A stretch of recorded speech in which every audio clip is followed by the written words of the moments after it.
Um, Hello everyone. Welcome to the first ever the Snare Talk. I'm here with Revan. You may know him on Alpha Field Truth. Revan, Hayden, also known as Hayden. Yeah, let's try not to make this too weird for both of us. It's like the first one. Yeah, Let's sure. try not to be too camera shy. So yeah, first of all, man, how you doing? I'm good. I'm good. I'm a bit tired. My girlfriend's neighbor started playing music last night at 5 in the morning. Yes, the night before was a really bad night's sleep. Fucking hell, man. And that still, yeah, it was a really horrible way to wake up. Um, Was other like than music like practicing instruments or? no, it was like full like hard tech, like really like yeah, it was Freaking horrible. hell. It was And an her, after party, man. I banged on her door, and my girlfriend then banged on her door again. And her excuse was she was getting ready for work. Oh, I don't okay. know who listens to that when they're getting ready for work. Yeah. It's like grabbing a coffee, you know? Why grab a coffee when you can listen to the hardest techno ever, like at 5 a.m. That's Wake up less your neighbors. coffee and more like doing speed, like wake up. You know what I mean? Like yeah, but other than that, I'm good. I'm good. How are you? Doing good, man. Doing good.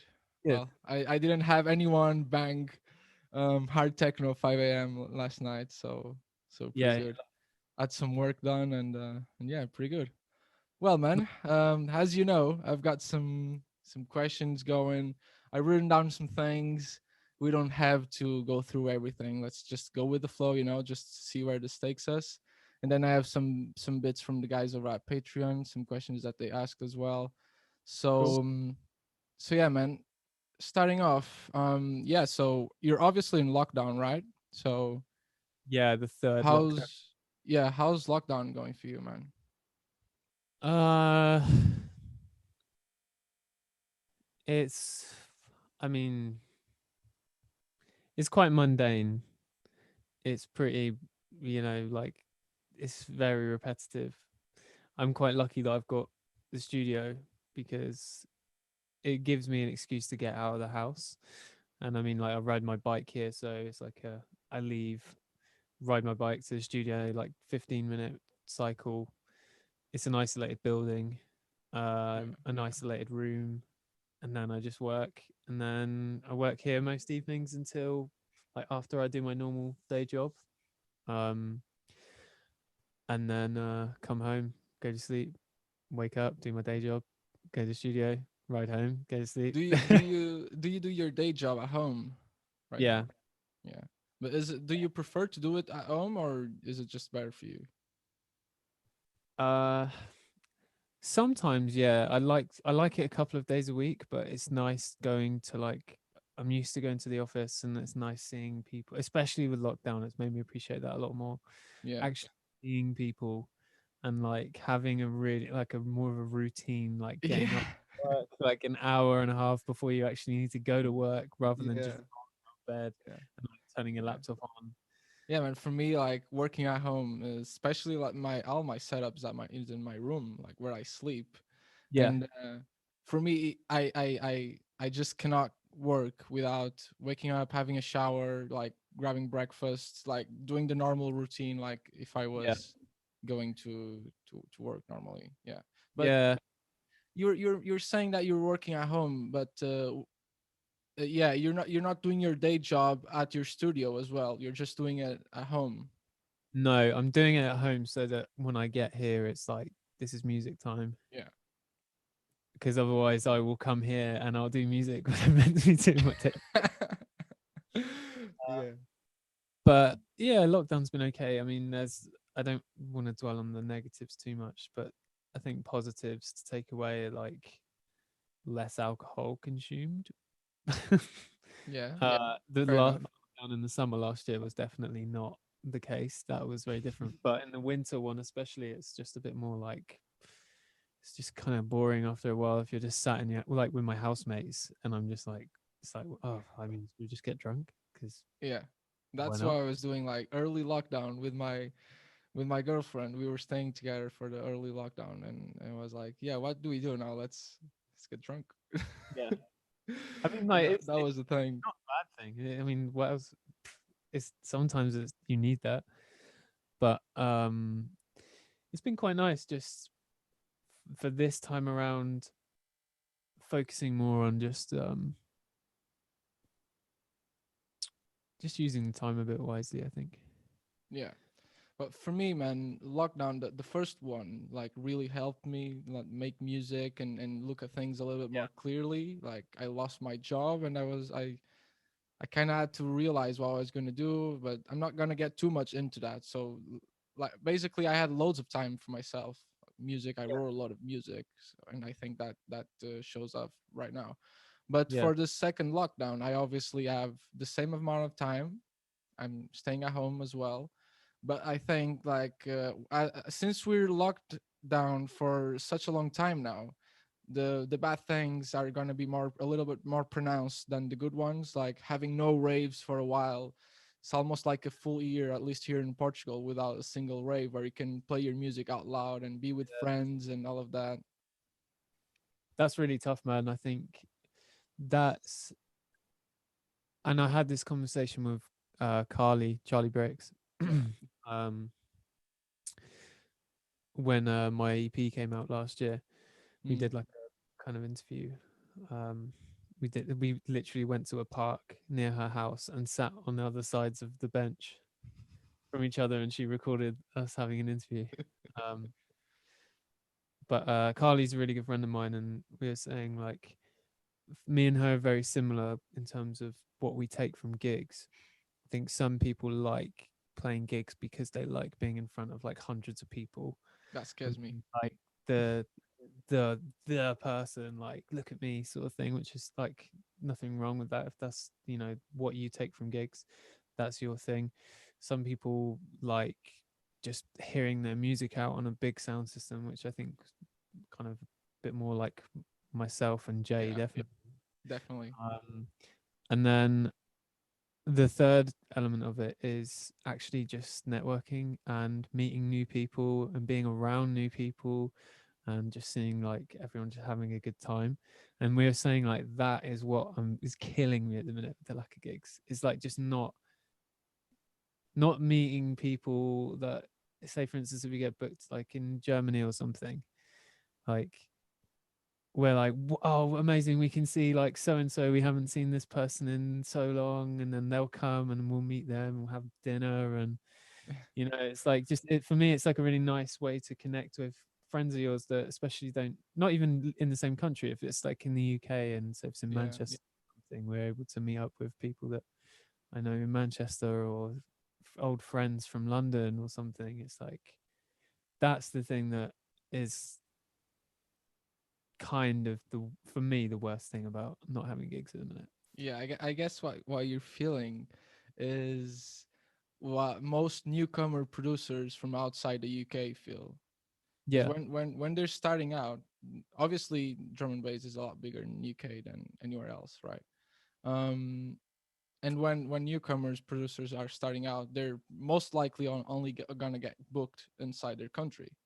Mm. So their network, obviously there's loads more people that are into drum and bass in the UK than Yeah, other yeah, countries.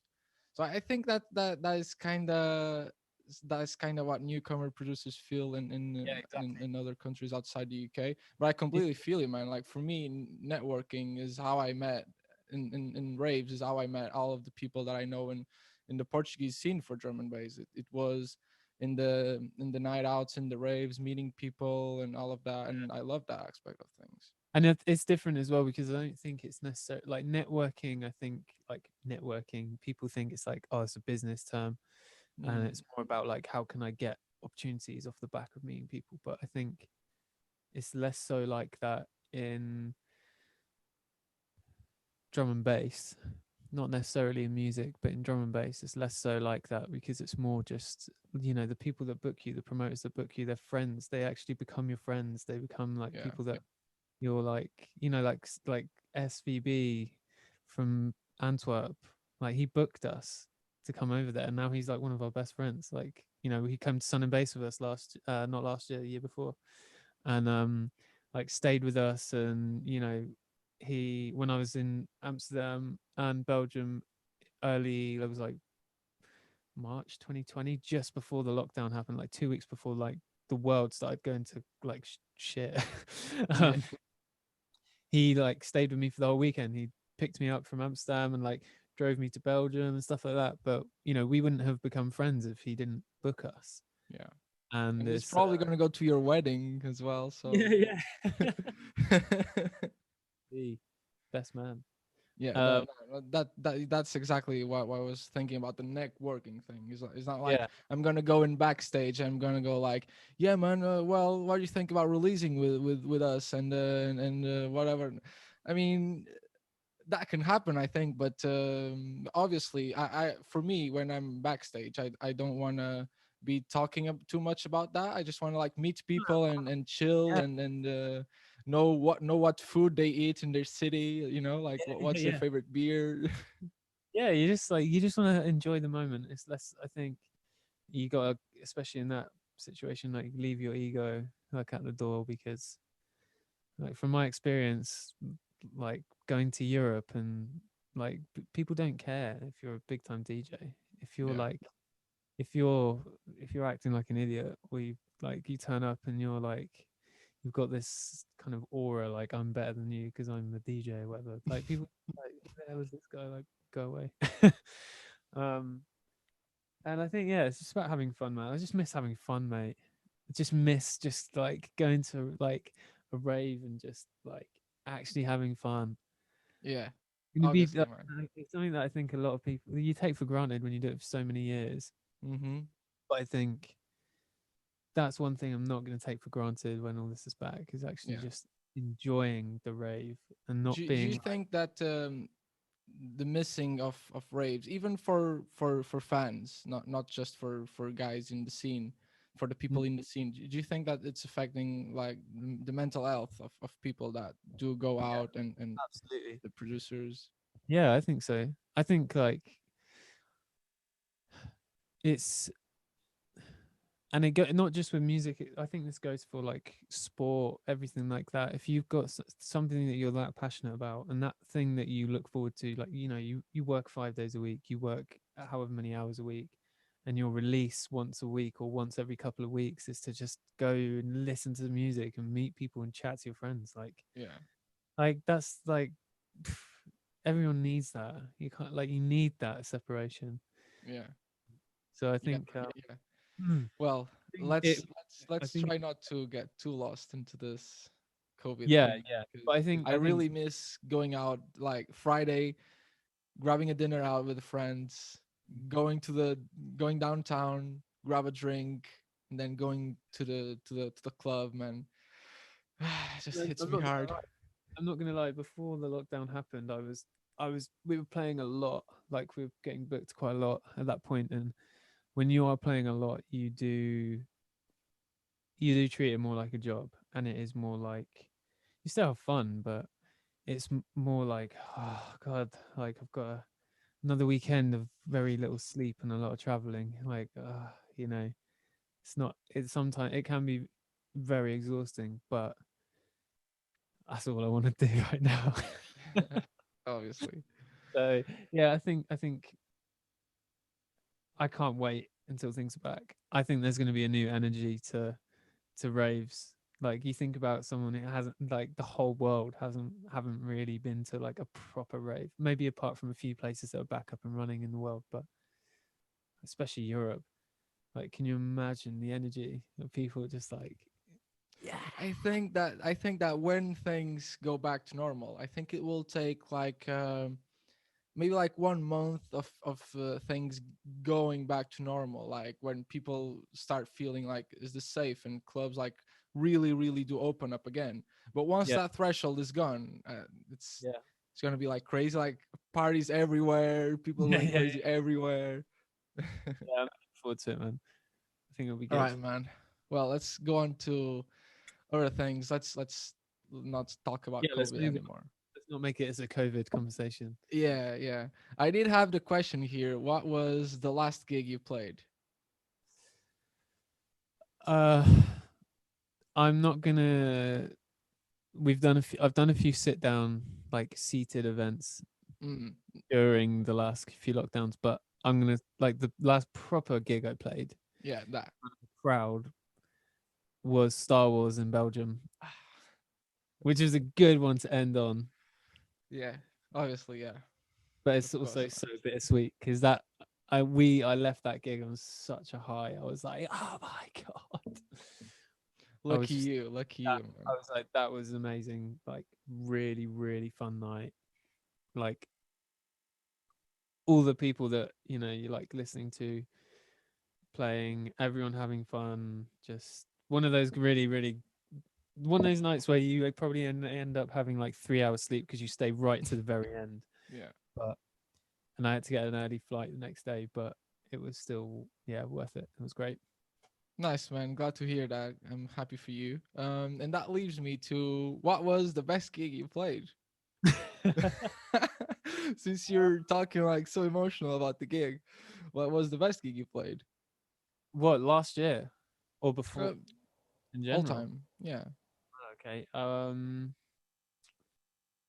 And this could be anything, like from Yeah. production wise to like the best feeling, like of actually being there and playing there.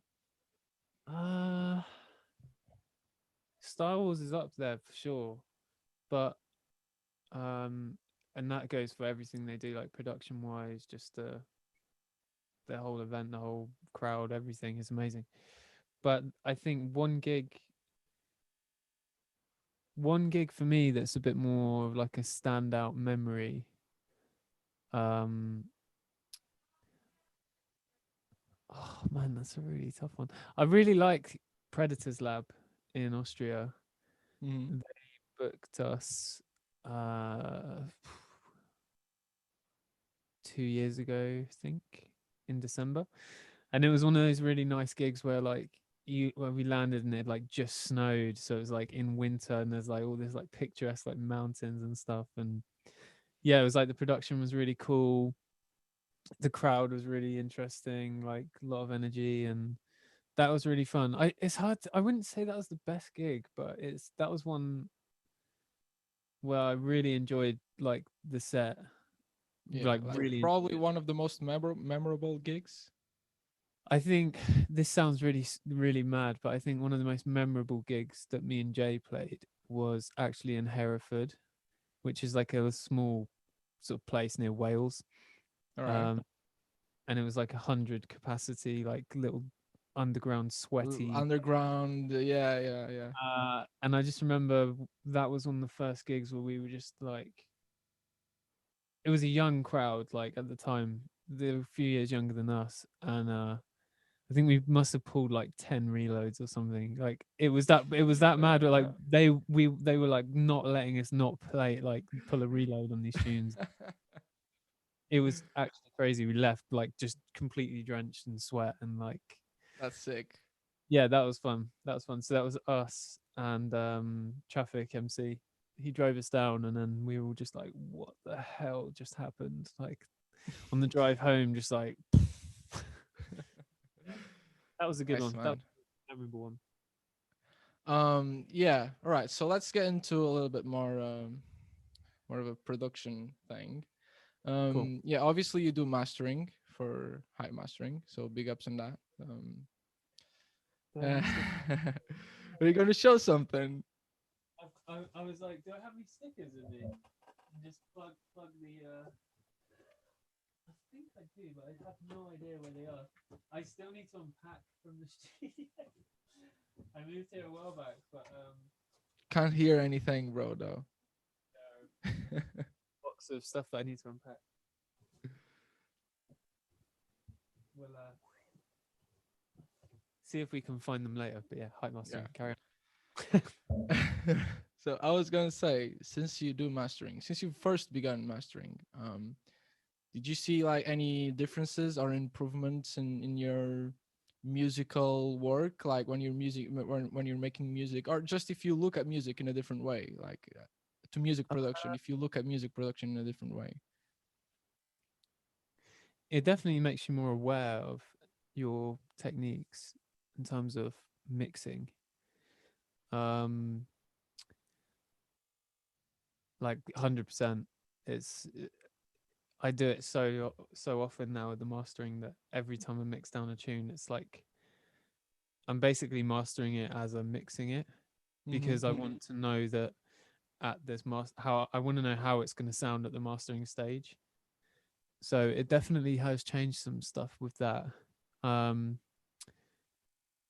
it's been really eye opening doing different genres as well, like mastering different genres of music because you can. I think being from the drum and bass world, mastering is like how loud can we get this?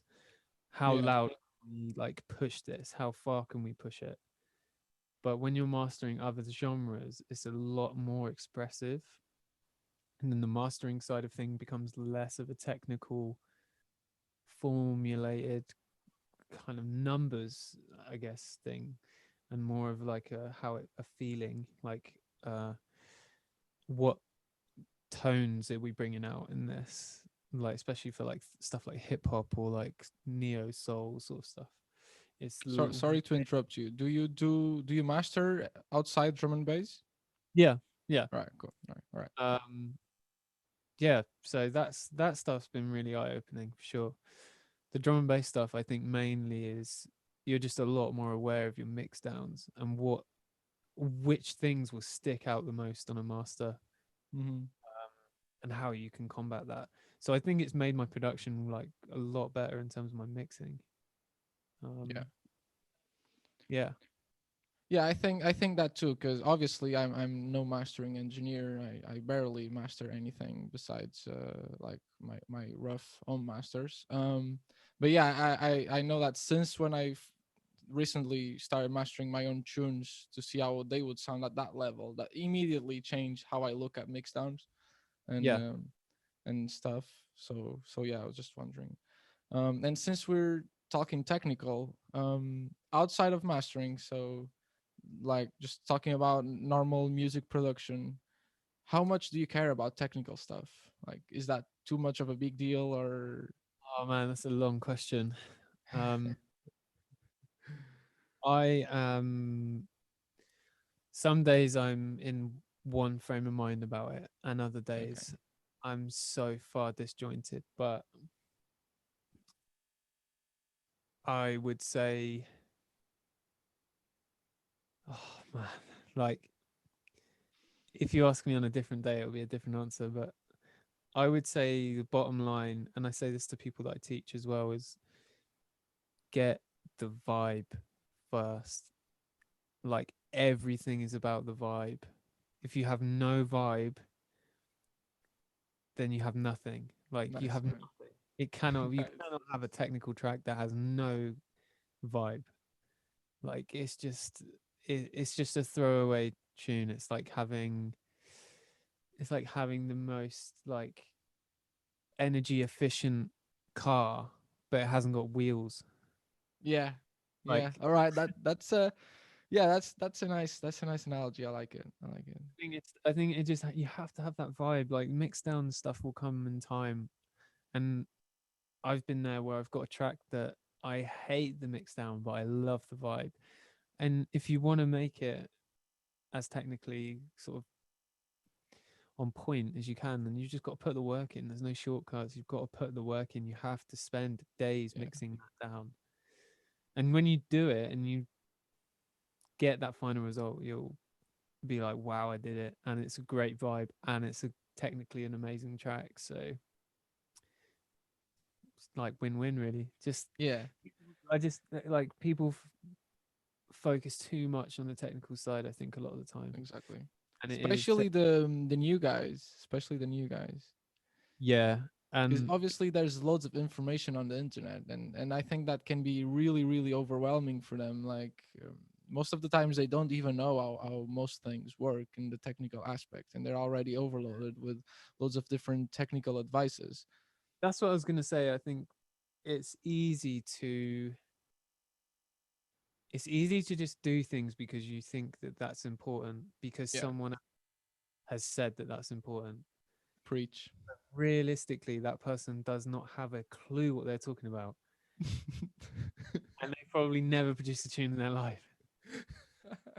So they'll be like, "Oh yeah, the kick's really bad, man," or don't look the sound design on this sub is like this, and you're just like, "Mate, come on, man, shut up." Never produced in your life. Like, yeah, Uh, you've been a fan for a while, and that's good to listen to the fans and people that are heads to the music. That's they're the people that drive the scene. So that's great. But if you're producing music, like you're in the driver's seat, like you cannot let other people's opinions yeah, dictate how true, you can. man. And if some, That's nice words. yeah, I think if someone is, I've this is the approach that I've had with the Revan stuff. It's like I'm not caring too much about the technical stuff, and that was my conscious decision when I started it. It's like I'm just going to focus on a vibe and a sound and a palette of creative ideas where I like a sketch so much that I will just keep it as a sketch until I have like 2 days free, and I'll just mix it down. Yeah. Um, it's I guess it's just kind of like not caring too much Yeah, about. I share the exact same thing. Like, it's two different ways. Like, I'm very geeky about some things. Like for me, Yeah, music is very geeky, and I try to look at it in a very simple way, but at the same time in a very geek way. But the technical aspects of the thing, like it doesn't matter too much for me. Like if it sounds good and works good, and the vibe is there, it's you know. important. It's important, and I wouldn't disregard the technical stuff. So just to like clarify, Obviously, yeah. I think the technical stuff is extremely important, Hmm. but you need to have like two different hats on. Like if you're making a song, that's your creative hat. And once you've done the arrangement and creative stuff is done, then you put on your technical hat, and then you're like, right, how can I carve this Yeah. better? How can I make room for this, room for that? What's the focus? Do I need to replace the sounds and make these punchier? Like, you have to, for me, it's two sessions. It's like creative Hmm. session, technical session. Yeah. Once all the creative stuff is done and the arrangement is done, then for me, that's like, cool. That's just a mix. All right, man. That's just me. Sorry. Some people don't work like that. That's just me. I kind of agree with you. Kind of not. Completely agree with you. I don't worry too much about the technical things. I have them in mind, like in the back of my head. Yeah, it's So good to I be know conscious about them. that. Sorry. Good to be conscious about them, Yeah. Exactly. but don't let it Exactly. dictate the journey that your song is on. Yeah. Yeah. Yeah. Definitely. Definitely. Right. Yeah. So that was like the best answer. I think that we could talk about this for like two Yeah. hours, like Yeah. technical things. So let's just keep it where it's at. Let's go for a more shorter questions. I had this one like a little bit of I fun one can't here. answer questions very shortly. I like to ramble. Me and you have had rambling conversations for ages. Yeah. You know. But this one I'm pretty sure you'll be able to. I mean, if you want, you can talk about ages like about this. Like, but what's your favorite funk break? Soul Pride. All right, okay. Yeah, Soul Pride. Yeah, Soul Pride. Okay. I was thinking you're gonna say the think one. Huh? I was thinking you were gonna say think. No, no. Soul Pride for me is my favorite. We put out a track called "Change My Mind" as Ill Truth. Um, a few years back. It was before our Symmetry release, and that tune is literally just a beefed up Soul Pride like the whole way through. And it was even called Soul Pride until the last minute, and we were like, we can't call it Soul Pride. All right, man. That was that. Yeah, you see, you can answer them pretty fast if you want. Yeah. If you want. All right. So you obviously got a single coming up. I Um. Yeah, on Sofa Sound. With Parallel Identities. Yeah. I've heard the tracks. They're both really sick. Which one is your favorite and why? Burrs. Okay. Burrs is my favorite because of the story behind it.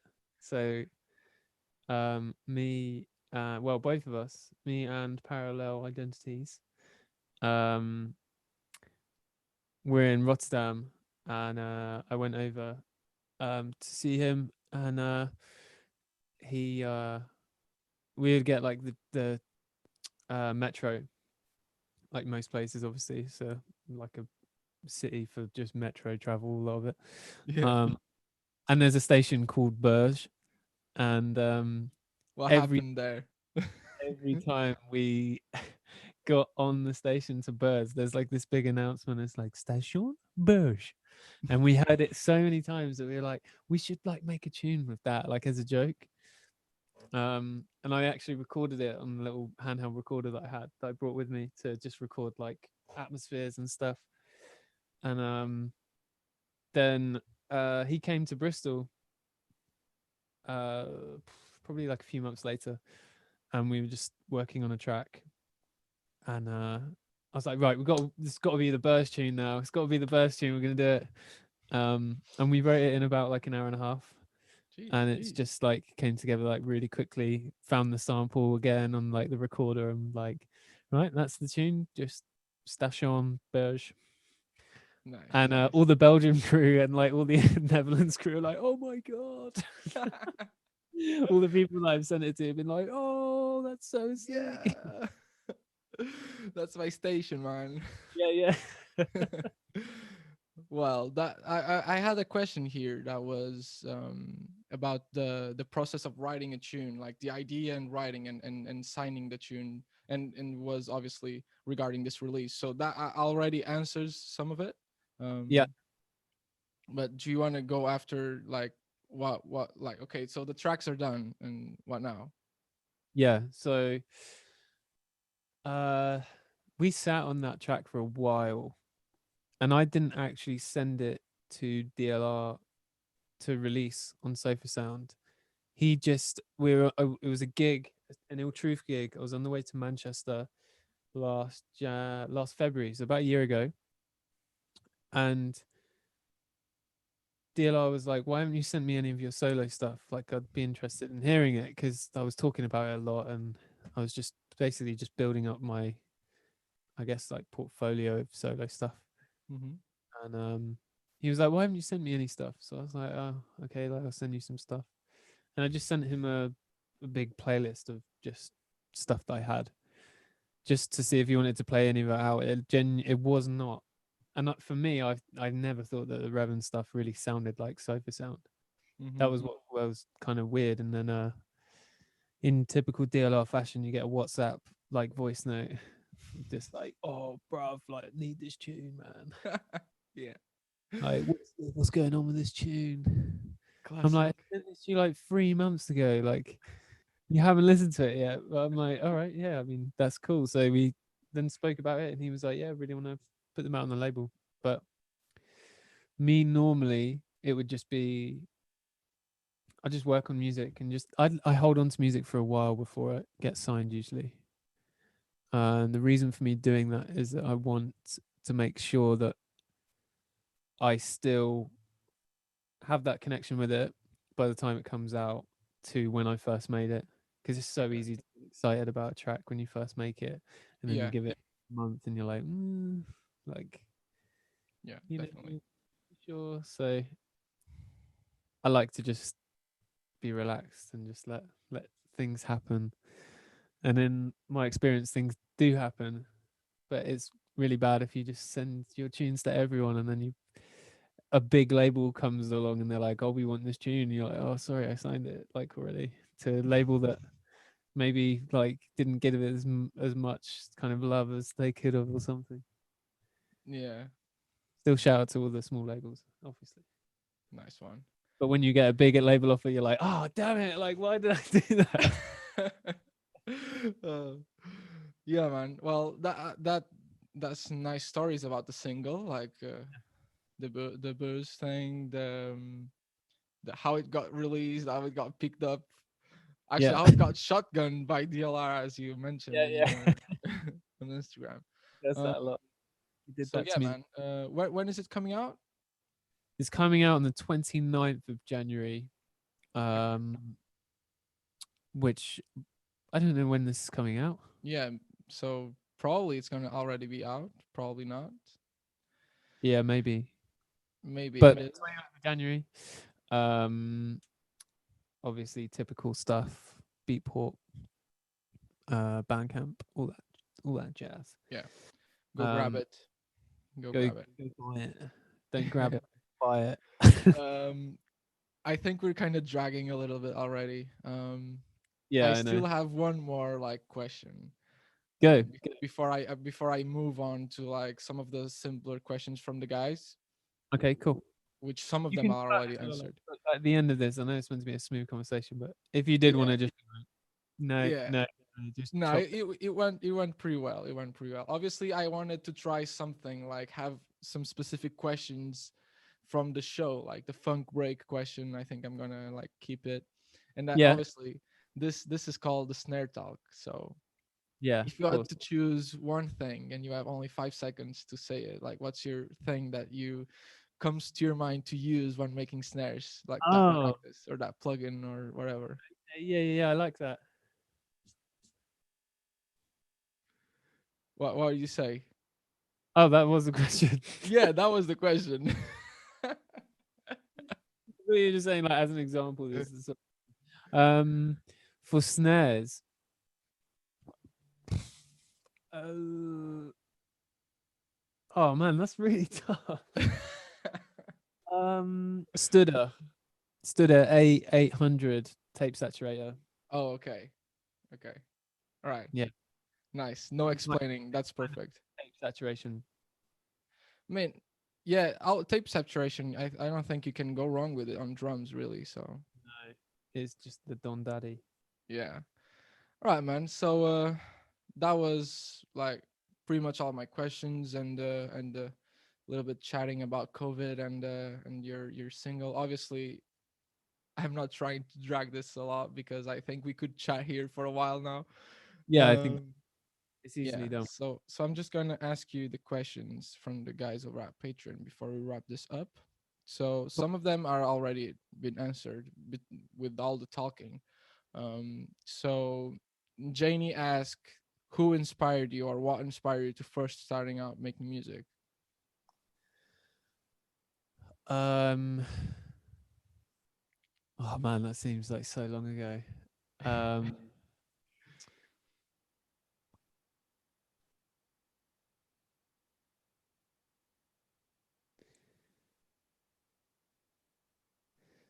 I think it was the.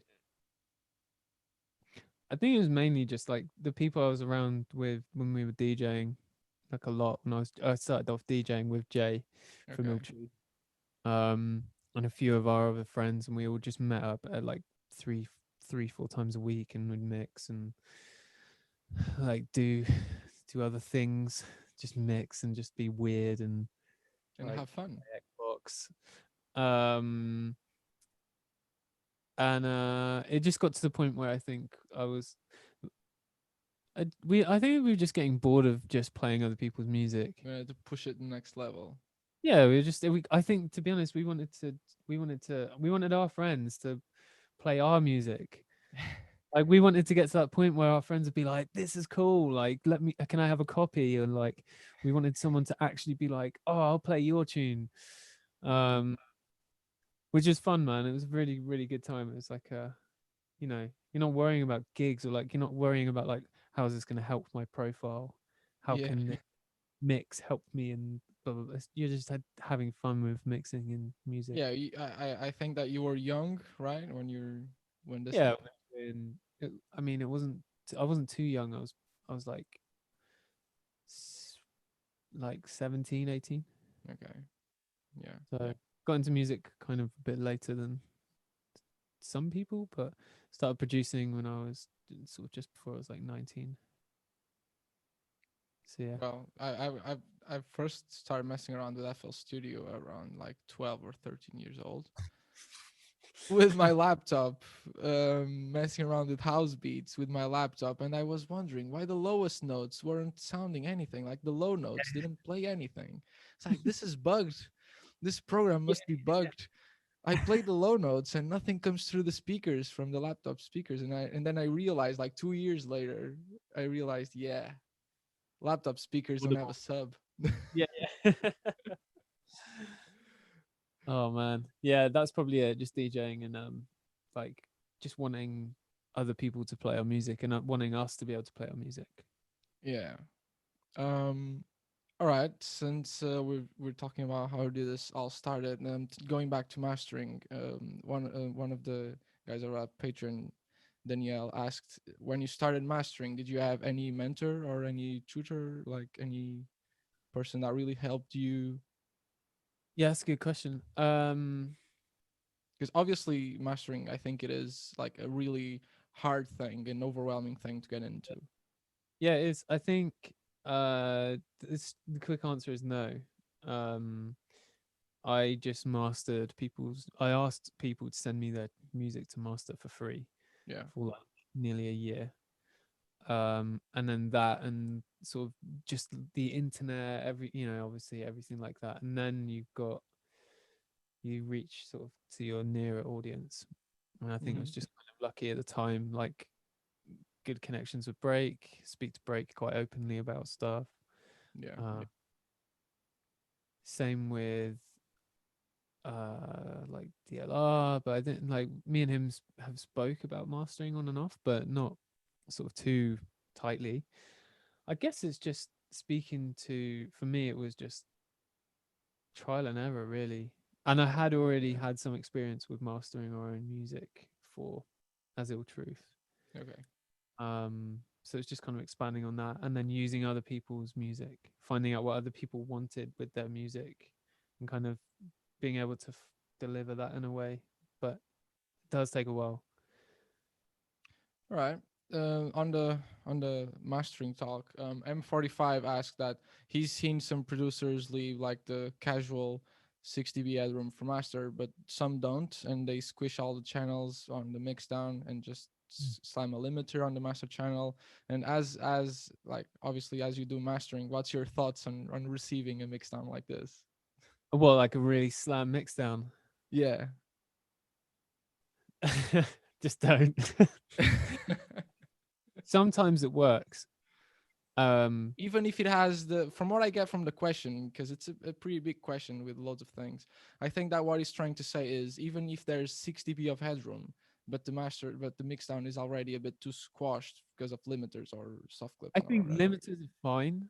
I would say you can still use limiters before you submit a pre-master because limiting is you can look at limiting as it's making it louder, or you can look at it as I'm shaping the peaks of my mix.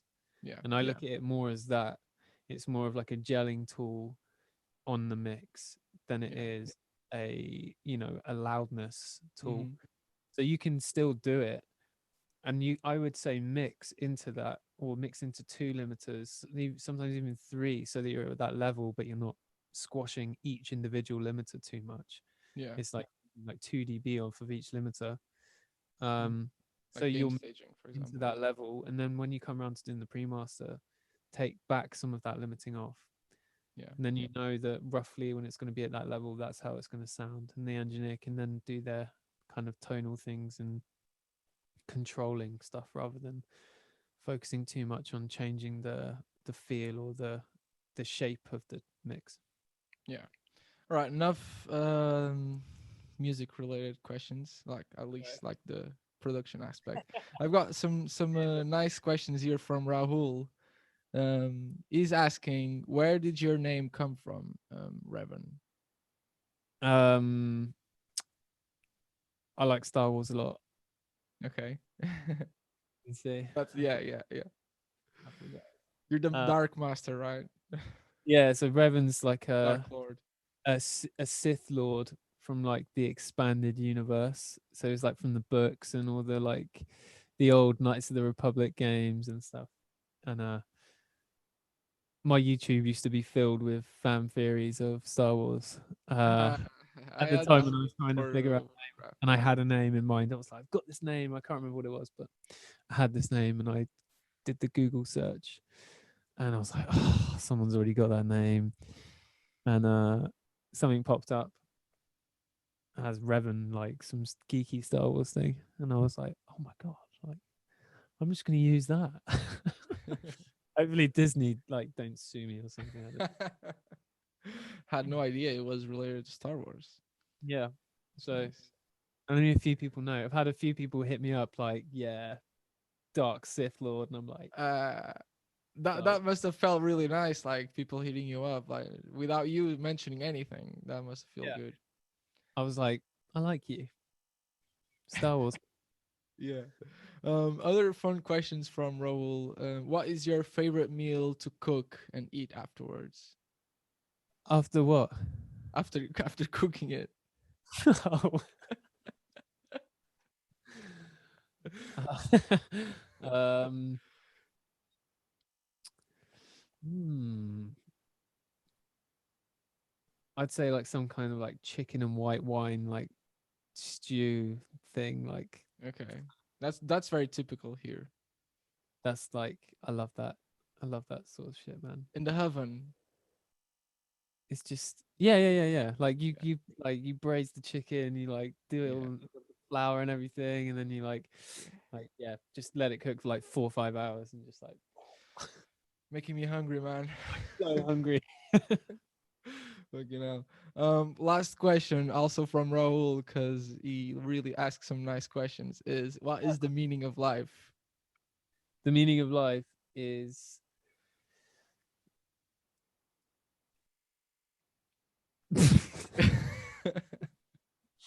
the meaning of life is stay off Facebook, Nice, get off of that shit, nice, delete your nice. news. No, Facebook is all right, but don't let it control what you like. It controls people's moods too much, man. Agreed. Like I learned from being off that for a little while that like I've still got it, but I don't have the app. I don't go online. Just like I'm not saying get back to nature and start running around the forest with your shoes off, but like just I think blinkers for me. It's like stop looking at what other people are doing. Like just focus on your own stuff. That's the meaning of life.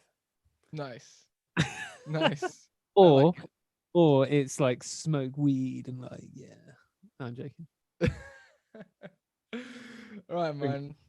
This was a really nice session. Liked it, loved it. Thank you for joining me here, Yeah, Revan. no worries. Thanks for having me in my like overgrown lockdown facial hair. I think it's the first time that I've seen you without glasses. Oh, really? Yeah, Oh, yeah. yeah. I'm pretty That's sure it weird. is. I don't wear glasses unless I like need to. Really? That's weird that you've only seen me with glasses. Yeah, because normally when I see you, you're at the computer probably. So Yeah, that I'm makes probably gonna sense. put them on now actually because I need to get ready. Nice. Yeah, so maybe I'll look a bit. Oh, did I even bring them? Yeah, I did. Um, maybe I'll look a little bit more like less tired with glasses, a bit more intellectual. Here's you're about to see hype mastering right now. There you go, hype mastering. Yeah, nice man. That was fun. That Yeah, was man, good. it was. So yeah, I'm gonna wrap up things here. Revan is about to go 15 minutes against the clock with some cheeky samples from the guys over at Patreon. Yeah, it's probably gonna be awful because I knowing my luck. I mean, imagine if Dub Wars was like a 15-minute competition. You've won Like, it once, so yeah, but it wasn't. It was a 4-day competition. I'm not a very quick producer, so we'll see how this happens.